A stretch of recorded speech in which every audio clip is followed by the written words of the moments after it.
Et salut tous les amis, c'est CryptoPartage, c'est un plaisir de vous retrouver pour cette vidéo d'analyse du 25 avril 2021. On se retrouve en ce dimanche matin avec une map quasiment dans l'intégralité dans le rouge, Bitcoin qui se stabilise aux alentours des 50 000 $. Voilà, avec toujours cette question, est-ce que la correction est terminée qu'on connaît depuis quelques jours? On va essayer de voir si on a des petits éléments, des petits signaux qui montrent un potentiel retournement et un départ à la hausse, hein, un retour à la hausse sur le Bitcoin et sur le marché en général. Ethereum, pareil, on retrace un peu plus fortement que Bitcoin, moins 5%. On peut constater aussi que la dominance est très légèrement en train de rebondir. C'est pour ça que les alts prennent plus cher que le Bitcoin. Globalement, on a quasiment moins 8% de baisse environ sur les altcoins. Vous voyez, XRP moins 8%, 1$, DOT pareil, moins 8%, Binance moins 6%, en dessous des 500 $. On a aussi le HOT qui retrace plus fortement, moins 15%. On a aussi Dent, moins 17%. Enfin, bref, vraiment quasiment tous les altcoins qui sont dans le rouge. Un petit point rapide sur les cryptos qui ont le plus performé cette semaine et celles qui ont le moins bien performé du top 100. D'habitude, le dimanche, je faisais une vidéo exprès sur ces cryptos-là. Je trouve que le concept finalement n'était pas si fou que ça, donc je préfère faire une ADJ et je vous glisse rapidement le top 3. Comme ça, on peut le constater quand même. Donc on a Solana, comme je vous disais en intro de vidéo, l'une des seules cryptos qui est encore dans le vert à 41 $, qui nous imprime plus 65% cette semaine. On a aussi Cielo 42% et PancakeSwap qui complète le classement avec plus 30% sur la semaine.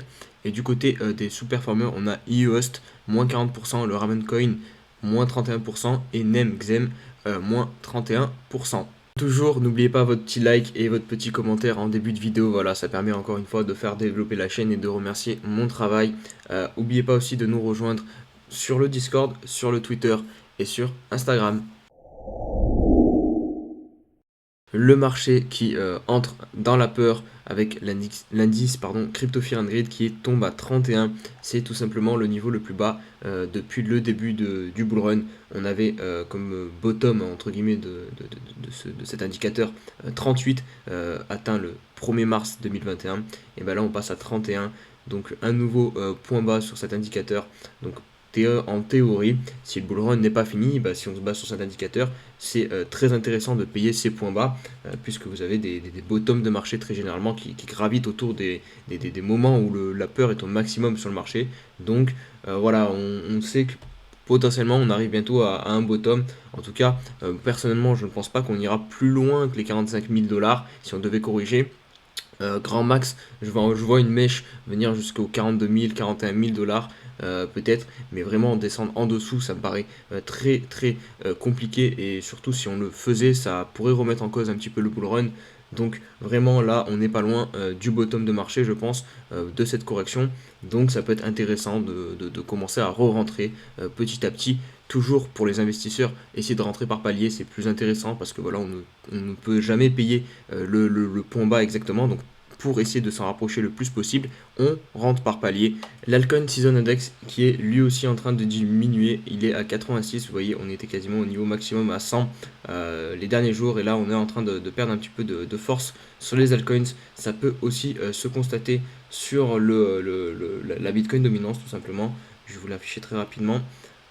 Hop, on se met en weekly, vous voyez, pour prendre un peu plus de recul. Et regardez ici, on est en train de faire un beau rebond pile exactement sur la zone que j'avais mis ici, que j'avais identifié de support, donc des 50% à peu près.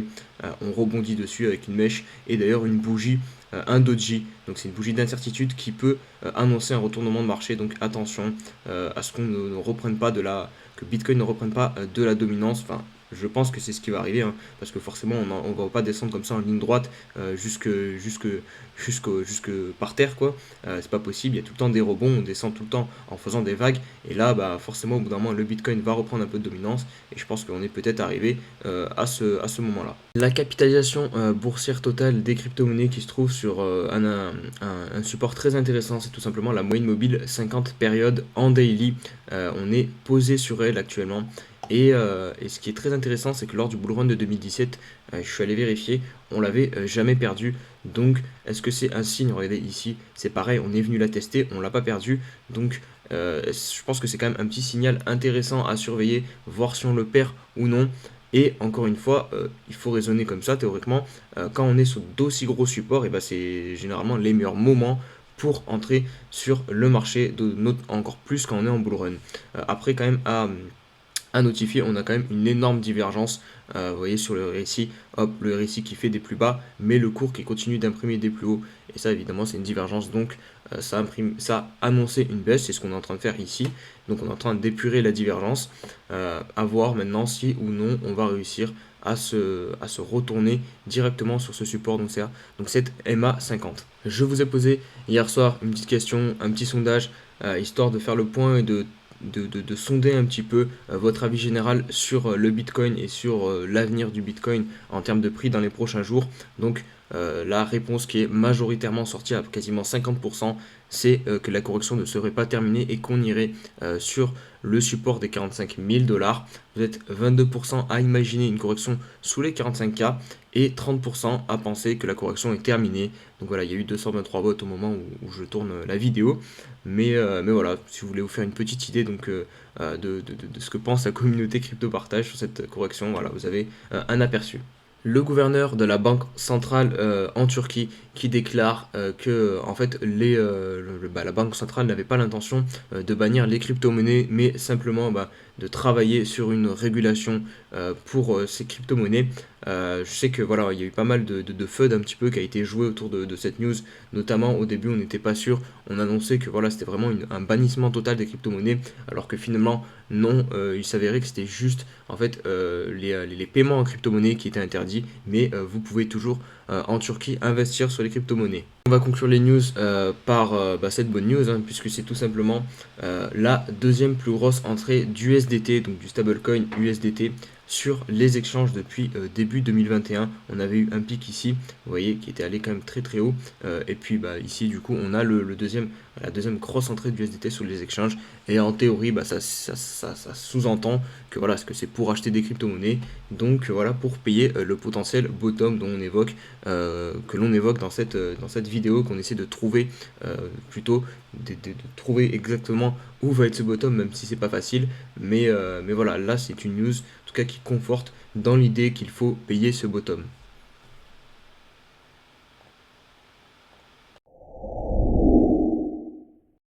Allez, on se retrouve pour l'analyse du Bitcoin en 4 heures. Donc c'est assez intéressant ce qu'il nous fait finalement en 4 heures, puisqu'il a réussi pour l'instant à identifier un bottom, à trouver un bottom à 47 800 $. On n'est pas venu tester ce niveau-ci, on a fait un creux au-dessus du précédent, donc une figure un petit peu en W, vous voyez. Je vais vous la matérialiser rapidement, hop, hop, hop, et ça c'est très intéressant. Vous voyez, on a du coup la ligne de coup qui est ici située à 51 000 $. Donc l'objectif, ça sera de réussir à la briser. Malheureusement, on s'est fait repousser, donc là, on est même en train de se faire repousser. Le mouvement est en train de se faire.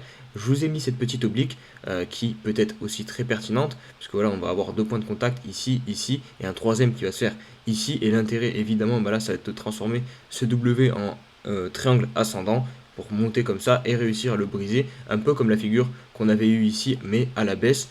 Là, pour le coup, c'était un triangle descendant. Hop, je vais vous le faire rapidement. Voilà. Donc ici on avait eu une espèce de triangle descendant qu'on avait cassé à la baisse et du coup on était venu chercher l'objectif plus bas et là on pourra avoir l'inverse, un triangle ascendant. En tout cas c'est ce que j'espère, enfin j'espère que c'est ce qui va se passer sur le Bitcoin en 4 heures qui permettrait de nous relancer et de venir chercher le nouvel objectif qui serait situé sur cette grosse résistance. Ce gros support, enfin cet ancien support qui va du coup se transformer en résistance des 53 000 $. Si on se met rapidement sur le daily, qu'est-ce qu'on peut constater? Pas grand chose, on est un petit peu dans le vide. Voilà, si ce n'est qu'on pourrait mettre une espèce de résistance sur ce gros niveau là qu'on a travaillé pendant un bon petit moment, mais elle est quand même plus visible en 4 heures cette résistance. Donc voilà, en daily c'est pas forcément très pertinent. Seule chose qu'on peut analyser, j'ai envie de dire en daily, c'est le RSI qui est tout proche aussi de la zone de survente. Donc voilà, généralement les zones de survente en bull run, c'est très intéressant de les payer en daily. Et puis au niveau des bougies, on a quand même ici par exemple peut-être un marteau, une bougie d'incertitude. En fait, ça prouve que le marché est bien racheté, puisqu'on a une énorme mèche qui est à la baisse et hop, tous les acheteurs rachètent. Donc ça prouve quand même qu'il y a de la réaction. Donc en général, c'est bon signe. Et je vais faire un petit point aussi rapide sur le weekly. Le weekly, c'est quand même moins sympa parce que pareil, on a perdu cette trend, c'est un peu dommage. D'ailleurs, on perd ce potentiel range, ce plus bas là. Vous voyez, le plus bas, ici on a un creux. Hop, et ce plus bas il est ici. Et bien là on va forcément faire un plus bas en dessous, donc ça aussi c'est pas bon signe. Maintenant reste à savoir où est-ce qu'on va faire ce plus bas, si on va venir chercher encore plus bas, donc le niveau des 50 000 $, ou si on va s'arrêter ici et réussir à faire le creux et peut-être repartir directement sur le Bitcoin. Mais en tout cas au niveau du très court terme, il faut prendre l'analyse que je viens de faire en 4 heures et surveiller ce triangle ascendant qu'on a en 4 heures. Attention sur Ethereum, ça commence à devenir pas très bon ce que je vois en daily. Là clairement on est en train d'afficher un double top. Vous voyez, on va venir retoucher ce niveau des 2100 $. Donc bon, pour le moment la figure ne va pas être validée tant que cette ligne de coup ne sera pas cassée à la baisse. Mais si jamais on vient clôturer en dessous, et en plus de ça, forcément si on vient clôturer en dessous, on va aussi perdre l'oblique, parce que vraiment on est tout proche, hein. Là peut-être on va faire comme ça, hop, du coup si on perd cette résistance, on perd aussi l'oblique, donc on perdrait deux gros supports en plus entraînés par cette figure chartiste, donc ça pourrait vraiment faire plonger l'Ether beaucoup plus bas. Donc vraiment il faut se méfier là sur Ethereum, surveiller à tout prix cette clôture, si on clôture en dessous ou pas. Mais ouais, il va falloir que Ethereum se ressaisisse dans les jours à venir, parce que sinon ça pourrait piquer un petit peu plus.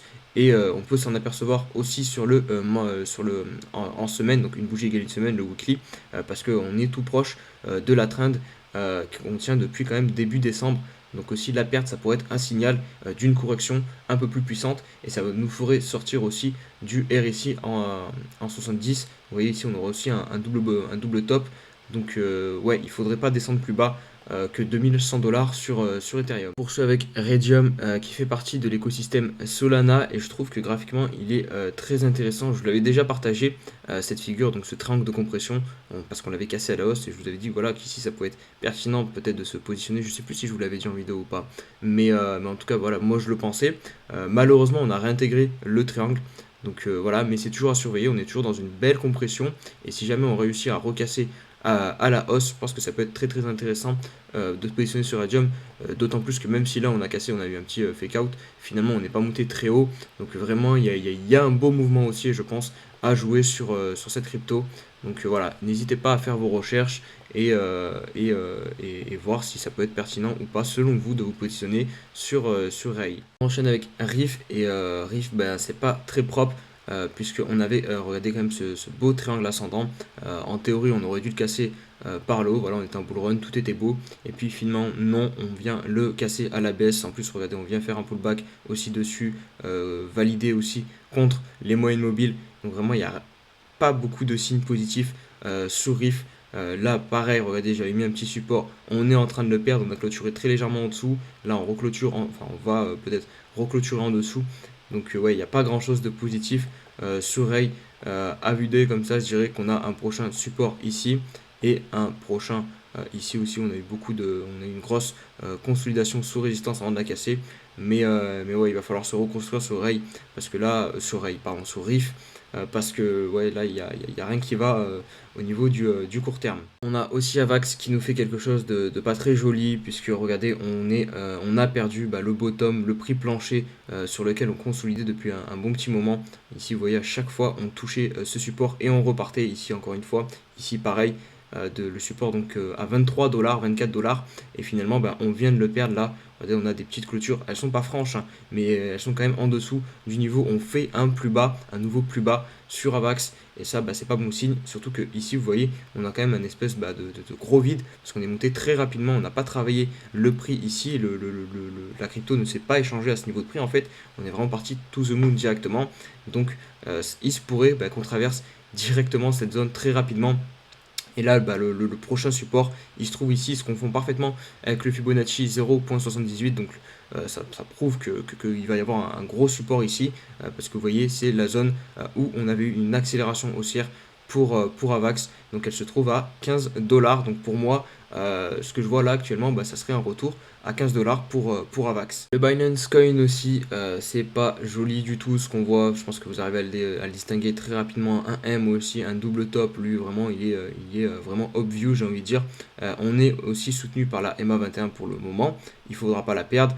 Pareil, la ligne de coup, c'est ce qu'il va falloir surveiller, donc à 480 $.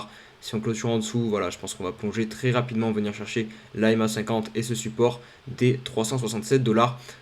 Et de toute façon, encore une fois, je pense que là, vous voyez, on est à peu près sur la même pattern, que ce soit sur Ethereum ou du coup le BNB. Mais si jamais il y a baisse et cassure de cette ligne de coup, elle se fera parce que le Bitcoin nous envoie une dernière secousse. Si le Bitcoin décide d'aller à 45 000 $, voilà, c'est quasiment sûr que les cryptos comme le Binance Coin du coup et Ethereum vont suivre et vont casser à la baisse leur figure. On passe à OneInch qui m'a été demandé pas mal de fois cette semaine dans les commentaires. Donc voilà, je vous le fais. On a aussi un double top, sauf que lui, il est déjà bien entamé, il est déjà bien en train d'être épuré. Vous voyez, on a réintégré ce range qu'on a eu ici pour consolider pendant un petit moment, entre 5 $ et 3 $. Et on est en train de filer directement direction le bas du range. Vous voyez, on a déjà touché avec une mèche. Et là, on s'approche avec le clôture carrément. Donc, je pense que c'est ce qui va se passer. On va venir peut-être se poser pile poil sur le bas de ce range à 3,70 $ pour OneInch. Et encore une fois, là pour le coup, perdre ce support des 3,70 $, ça serait vraiment, je ne vais pas dire une catastrophe, mais ça serait pas bon signe du tout pour OneInch. Si on se met un petit Fibo pour retracer l'ensemble du mouvement pour voir où sont les niveaux, vous voyez, hop, ici le Fibo 0,5 se confond parfaitement avec cette résistance. Et quand vous avez des Fibonacci qui se confondent avec une résistance, ça veut dire que pas de résistance, un support, pardon, le support est très puissant, donc vraiment le perdre ça serait pas bon signe. Ensuite on aura le 0,61 à 3 $, et enfin ça sera un retour assez catastrophique aux 2 $ pour OneInch si le 0,61 venait à ne pas tenir. On poursuit avec VET, donc de VeChain, qui corrige lui aussi, donc depuis son top à 0,27 $. On arrive sur un support intéressant qui coordonne donc la moyenne mobile 21 périodes et 21 périodes et le Fibonacci 0,5. Donc encore une fois, c'est intéressant de payer les supports. Voilà, quand je vous montre des supports avec beaucoup d'indicateurs qui convergent et qui montrent que c'est un support, ça peut être toujours intéressant de rentrer. Après, encore une fois, c'est à vous derrière de refaire vos analyses et d'analyser la situation en fonction de votre portefeuille. C'est ça qui est très important. Il faut faire en fonction de votre portefeuille et de votre profil d'investisseur ou de trader.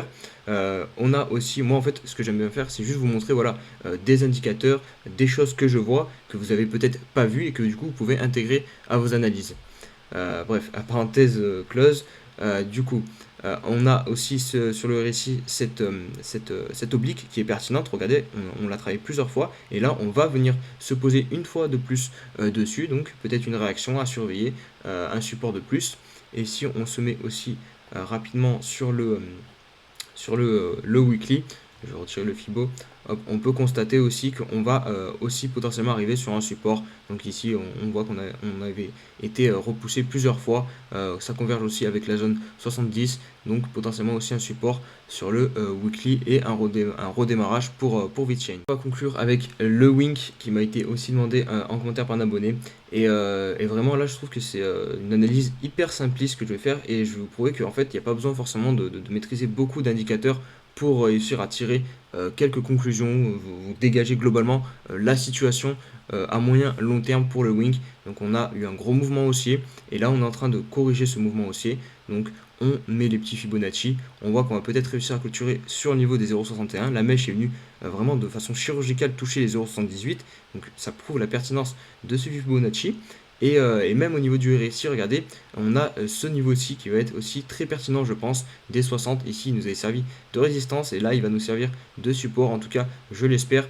Personnellement, je vois bien une clôture sur ce niveau des 0,61 et peut-être derrière réussir à repartir pour le Wink. On a trouvé un top sur le RSI au niveau des 95. Donc voilà, il fallait que ce mouvement trouve derrière une jambe baissière pour repartir, faire un creux, hop, et repartir.